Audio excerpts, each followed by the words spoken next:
Ayan, binili natin sa Shopee. Yung replacement lang pang GoPro na lens kasi palit natin sa EOS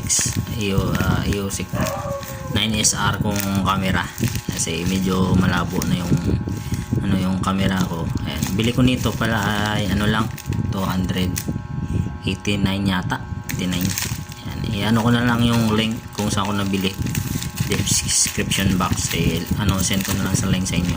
Ayan, tanggalin natin ito laman niya. Ayan, maliit lang siya mga loads. Ayan, ito siya. Ayan, ito siya. Ayan, liit lang. Ayan, testing natin kung ayan, may takip siya. Ayan, ayan. Ayan, di ba? Ayan lang siya. Liit lang siya. Ayan, tapos ito. Nagustuhan ko kasi dito, yan may filter siya. Kasi yung kinabit ko dati, yung EOS 9SR ko, yung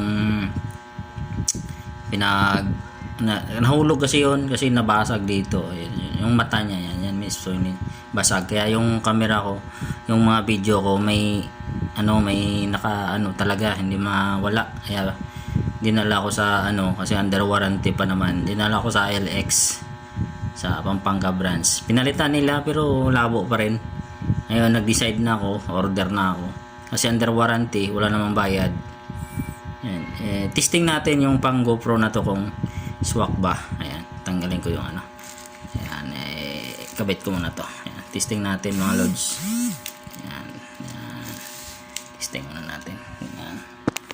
Bago pala bumigay yung ating EOS 9SR, bali 8 months pa lang gamit ko. Yung lumabo yung kanyang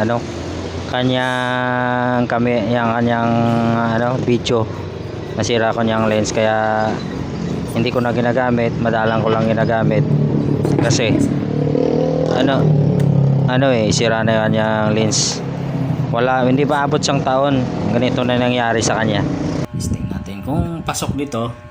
Pang GoPro yan binili ko pang GoPro. Testing natin kung pasok, ay swerte. Pero pag hindi pumasok, thank you na lang, di ba? Libre presyon, palad lang tayo paano lang tayo pagsapalaran lang kung magpasya dito yung thread niya, ayos yun. Tanggalin nyo muna yung cover niya yan. Kinanggal ko na to dati sikwatin nyo na lang yan. Try natin sikwatin, tanggal natin yan. Sikwatin natin to. Yan, tanggalin lang ito, may thread kasi to. Yan, tanggalin nyo lang to mga loads. Tanggal lang, ganyan lang siya. Diba? Ayan may thread lang siya. Yan, diba? Yan iba yung butas niya. Yan maliit. Kaya yung hindi malaki. Kaya yung camera ko malabo pa rin. Di pa rin ako kontento. Ito lang siya mga loads. Yan, likod niya. Tapos yan, sikwatin nyo lang kasi may mga lock naman dito. Yan, ganyan lang siya. Ito lang loob niya. Tapos try natin, kabit natin tong bago natin. Tanggalin muna natin to. Tanggalin ko muna to kasi may thread dyan tanggalin muna natin yan. Ito na siya mga loads. Ayan layo, di ba? Malaki yung butas compare dito sa kanya. Tapos ito malaki pa siya. Pero galing to sa EOS 6. Lain yung butas niya, lit.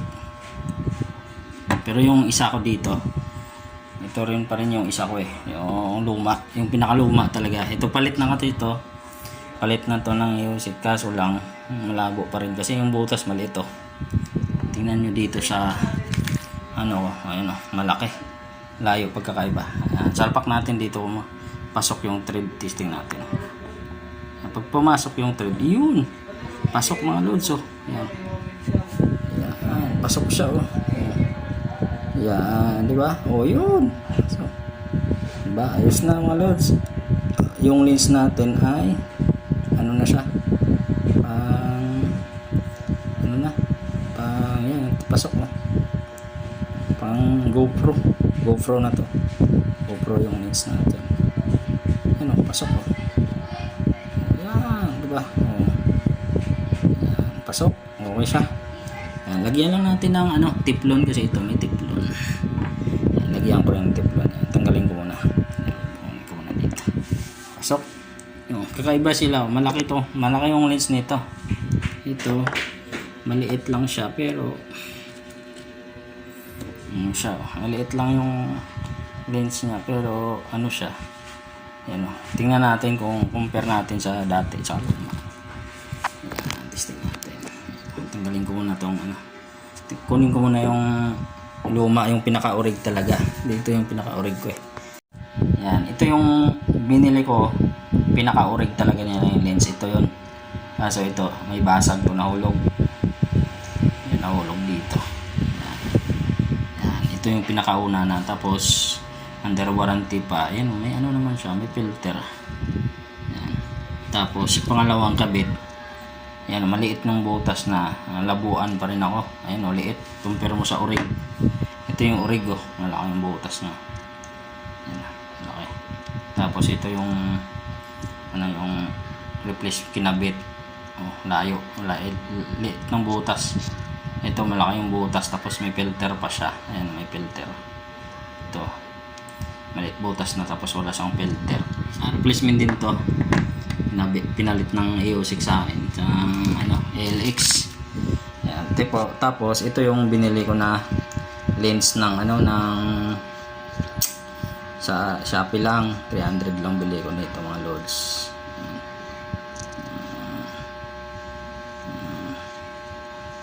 Tingnan natin tingnan natin yung ating lens. Haba ang butas na. Tapos pagkabit natin ito mamaya i-calibrate pa natin kung tama na siya. Lagyan ko muna ng teflon kasi may mga teflon kasi. Ayan o, di ba? Iba talaga yung lens niya. Ayan, malaki. Malaki yung butas oh. Parang ano din, parang orig. Compare mo dito sa ano, sa ito. Ayan, mali ito. Ibit ko. Ito naman ay liit din. Ito yung ano, yung orig niya. Ayan. Malaki siya. Ayan, malaki ang butas niya. May lens lang siya talaga siya. Ito, yan oh, malaki. Ayan, tapos may lens sa gitna. Filter. Ayan, kabit ko muna. Ayan, lagyan muna natin ng teflon. Tapos calibrate natin mga lods. Lagyan ko muna ito ng teflon. Calibrate natin. Tapos pakita ko sa inyo yung video niya kung okay na. Bukas i-video ko yan kung okay na siya bukas. Yan, lagyan natin ng teflon. Yan, nalagyan na natin teflon yan. Nalagyan ko na, kabit natin dito. Yan, ikot. Nagay ko muna yung takip para hindi matamaan yung lens. Yan, oh, higpit na siya. Ano, diba? Maganda yung ikot niya pag may teflon siya. Yun, diba? Yan, ikutin nyo yan. Tapos pag napasok na to, tsaka nyo yung i-calibrate nyo na yung kung saan yung pinakamalinaw. Yun, di ba? Calibrate natin yan mamaya. Kabit ko muna to. Ayan. Kita ko sa inyo kung paano mag-calibrate. Ayan. Nakalibrate na natin to. Ayan. Ikot-ikotin nyo na lang to hanggang makuha nyo yung tama niyang liwanag. Ayan, nalagyan ko na teflon yan. Ayan. Pinaikot-ikot na natin yan hanggang makuha natin yung pinakatama niyang distansya sa loob. Kasi pag hindi ano yan, blurred, hindi maliwanag yung kuha ng ano ng camera. Yan, inikot-ikot ko na yan. Ang problema lang dito mga loads, may problema tayo. Pag kinabit ko tong cover, natin. Yan. Laking uwang siya dito sa ano. Siyempre bang GoPro kasi EOS kasi iba yung ano ng ano eh.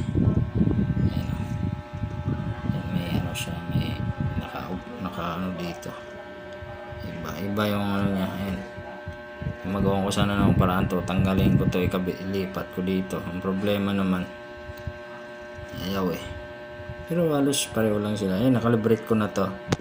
Testing ko to bukas, gamitin ko. Ayan, kaso hindi mo to mabiyahe pag naulan kasi papasokan to ng dumi sa loob kasi wala siyang wala siyang ganito, wala siyang harang.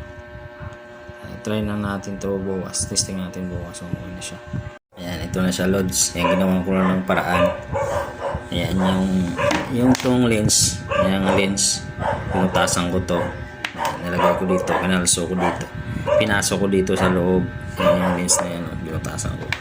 Tapos naglagay ako ng ano, ayan oh. Naglagay ako ng plastic. Yan. Para pag nilagay ko tong takip, yan. Yan oh. Hindi na siya maalata. O di ba? O, yung kamera na siya. Yan. Ano na niya yung dito, yung sobra dito, yung butas na yan. Kumbaga, harangan na niya, hindi na papasok yung mga mga alikabok sa loob. Yan, ganyan na siya. Di ba? Yan, maganda na siya tingnan, di ba? Compare kanina. Pangit. Kasi ito talaga yung design na ng camera niya, may umbok siya dito para kasya dito sa butas. Ngayon, siyempre GoPro lens natin, ginawa ko lang ng paraan para maikabit lang natin yan para hindi papasukin ang dumi. Ayan, kinalabit ko na to mga lods. Okay na yan. Muna pinasok ko dito. Ito, binutasan ko tong lens. Pinasok ko dito yung takip sa lens. Yan. Tinabas ko to, tapos butasan ko to para kumbaga ginawa ko siya dito. Ayan, ginawa ko siyang yung harang para yung pasukan, tapos nilagyan ko pa siya ng plastic para okay na siya, para pag kinabit mo to mga loads, yan o, di ba? Ganda na siya tingnan. Hindi na siya nakabuka, hindi pareho dati. Pangit tingnan, lumalabas yung laman loob kasi siyempre papasokin yung pyesa natin sa loob. Ganyan lang ginawa kong paraan para sa ating EOSIC na 9SR. Kasi wala no choice na ako sira yung lens. Yung nabili kong lens, binigay ng ALX na isa. Hindi uubra. Sana ba yun? Ito. Hindi uubra. Maliit yung butas. Malabo pa rin. Hindi ako satisfied sa kanyang camera. Ginawa ko na lang yung GoPro kinabit natin. Kinalusuhan ko na lang dito. Yan, para hindi siya. Para maganda pa rin sa tingnan. Diba? Nakaharang yung guma. Okay na mga lods. Maraming salamat sa panood na yan. Testing ko bukas kung okay na to mga lods. Yan. Ikabit ko muna to. Yan. Hindi naman siya. Diba? Yung isa pa. Calibrate pa natin. Dapat mawala natin yung pangalan na yan. Ano? Hindi pa. Ito. Yan. Dapat mabasa natin yan. Pag nabasa natin yung pangalan yan, okay na yan. Sige po. Yan. Ikot-ikotin yung kanyang lens para makuha nyo kanyang tamang tamang calibrate nya. Ikot-ikotin nyo hanggang makita nyo maliwanag siya mga lods. Tapos itutok nyo sa mga letra. Dapat yung mga letra dyan mabasa ninyo mga lods. Dapat mabasa natin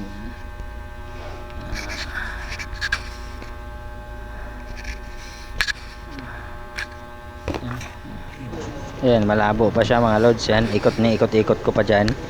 Hindi pa mabasa hanggang malinaw, hanggang luminaw yan mga lods. Mabasa pa konti pa.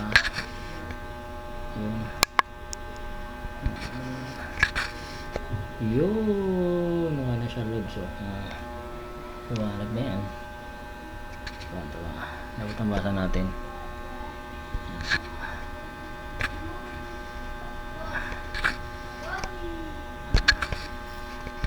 Kasi pag hindi natin nabasa yan, labo yan. Dapat mabasa natin yan. Sige pa, ikutin mo lang yung lens nya hanggang makuha mo yung parang mabasa mo yun.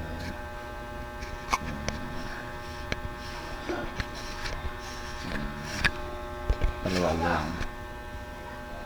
Hindi pa, hindi na mabasa ulit. Yun. Ako na. Oh, yun. Clear na. Ba? Ito yung wanag nito. Yun o. Wanag. Calibrate yan. Lapit natin. Importante mabasa natin yung pangalan. Yan o. Kasi pag hindi mo mabasa yan, malabo yan. Yan. Dito tayo. Basahin natin ito. Yan. Dapat mabasa mo yan. Pag hindi mo ito mabasa, ibig sabihin may problema siya sa kung adjust mo pa yan. Ikutin mo lang tong lens hanggang makuha mo yung tama niyang ayan, malinaw na siya mga lods. Ayan, clear na yan, mabasa na natin. Yung mga letra na maliliit, Yung okay na letra siya mga lods. mabasa mo. Nakuha na natin yung tama niyang calibration, Diba? Yan yung tama niya. Ano? Tama niya. Calibrate. Yan, okay na yan mga lods.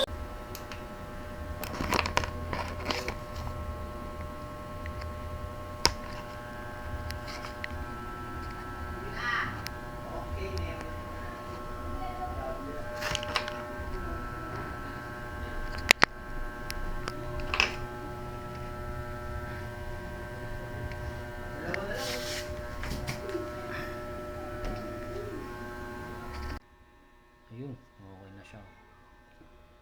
Ayun. Nabasa na? Ayun o. Wow, ano ganda na ito. Natin NTBB kumakuha niya.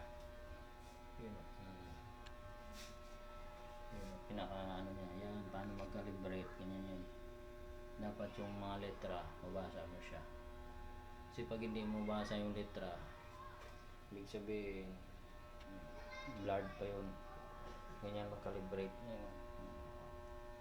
Di ba? ayan mga lods, perfect na yung ating calibration. Ayan, testing na natin yung video natin. Ayan, tingnan nyo, magbibideo tayo para makita nyo mga lods. Ayan, yan yung una nyo video mga lods. Tingnan nyo, diba ang labo. O, diba halos ayan o, hindi makita yung mga binibideo mo. As in, malabo talaga siya mga lods. Yan yung dati niyang lens, yung pinalit ng ALX. Siyempre hindi ako satisfied. Ayun, i-testing naman natin yung Wide yan, wide angle. ano niya, yung video niya, yung bago nating lens. Ganda o. What? Balik. Bago lens natin, bago lens. Wide angle.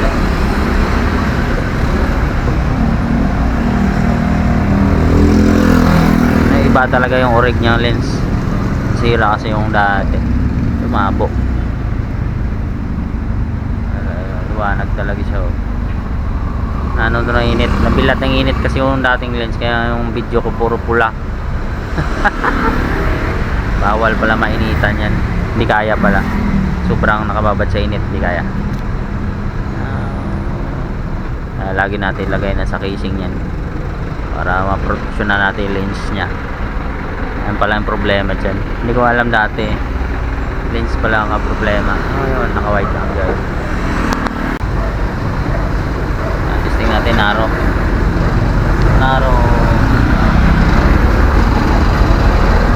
Una kasi kanina wide. Ito narrow, to narrow.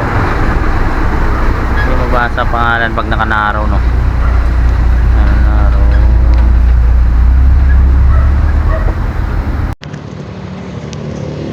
Ayan, okay na siya mga lods. Ayan, okay na. Ayan, ganda na yung setup ng camera natin. Ayan, maliwanag na siya. Ayan, advice ko sa mga gumagamit ng mga camera, lagi nyo ilagay sa lagayan niya, sa casing niya. Huwag nyo pala lagi babad sa init yung kanyang lens. Mangyari pala dito, yung lens nyo masunog sa araw. Kaya dapat lagi nyo lagyan ng casing. Gamitin nyo na lang pag walang casing, pag sa mga indoor, hindi mainitan, walang alikabok, yung mga open space na ayan, ito lagi nyo ilagay dito mga lods, so, sa casing na yan. Kasi mali ko kasi dati, pinatanggal ko dito ko siya nilalagay dito. Ito. Siyempre, pag biyahe nyo mainit, mula umaga hanggang hapon, sobrang init, masusunog pala siya ng ano, sa init. Kaya ganyan yung nangyari sa kanya. Ayan, okay.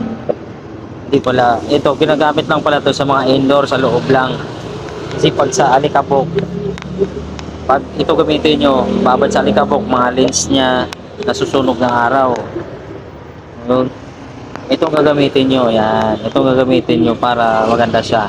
Yan, lagi nyo ilagay dito. Kahit malabo, okay lang yan. Kasi minsan kasi, ito, malabo tong ano na to. Ayan nyo na lang yan. Pwede nyo naman baklasin dito. Ilabas. Para gagamitin. O, halimbawa, tapos nyo na rides, tanggalin nyo na dito. Dito nyo ilagay. Halimbawa, isilpi-silpi nyo. Ito yung gagamitin nyo dito. Kasi pag ito, mali ko kasi dati, dito ko laging nakabit. Kaya nangyari, yung mga video ko, ano, talaga, dilaw yung kulay, hindi na puting-puti. Kasi itong lens na yan, nasusunog yan, yung pinalitan natin. Sa sobrang init, hindi kakayanin. Kaya lagi nyo ilagay dito. Ayan, maraming salamat sa inyo sa panonood. Ayan, video sana may nakuha kayo idea sa mga gumagamit ng mga motovlogger dyan. And shoutout sa inyo, maraming salamat sa inyo sa panonood. Ayan, yung ating lens ay EOS 9SR yung camera natin, yung lens natin ay GoPro na siya. GoPro yung lens natin kinabit. Kaya maraming salamat sa inyo mga lods.